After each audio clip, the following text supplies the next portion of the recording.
1, 2, 3, 4. The Brutally Delicious Podcast. The Brutally Delicious Podcast. The Brutally Delicious Podcast. The Brutally Delicious Podcast.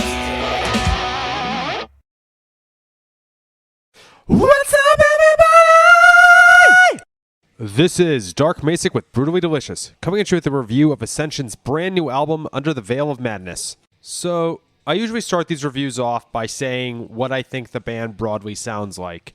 And I put some effort into coming up with some clever way of describing the band, often comparing them to some big league hitter and then some small league that most of you haven't even heard of. I do this to provide a really precise description of what the band sounds like. With Ascension, I have like 5 words for you tops.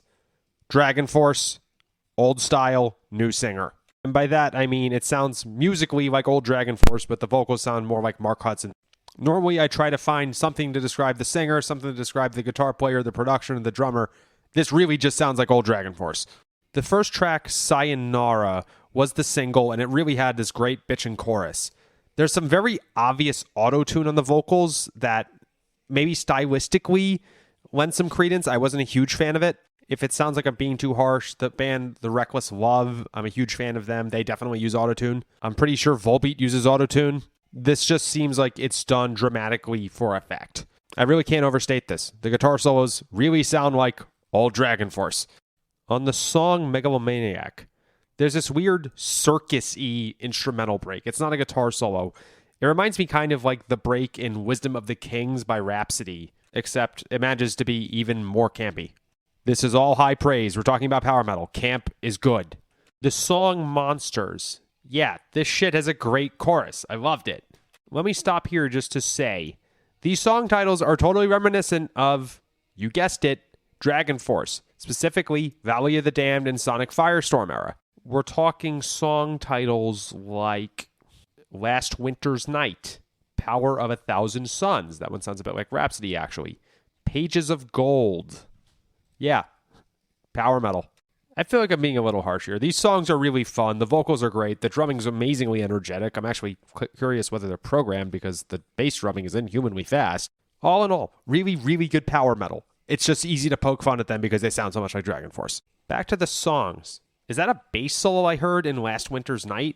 Wow, that was cool. Last but not least, the title track. The first verse has this really cool voice inflection. I don't even know how to describe it. It almost sounds like they're doing the Joker singing power metal. It's awesome. You'd have to listen for yourself. I'm going to break from the previous trend here and say there are occasional moments here of sounding like early Twilight Force, specifically the first album.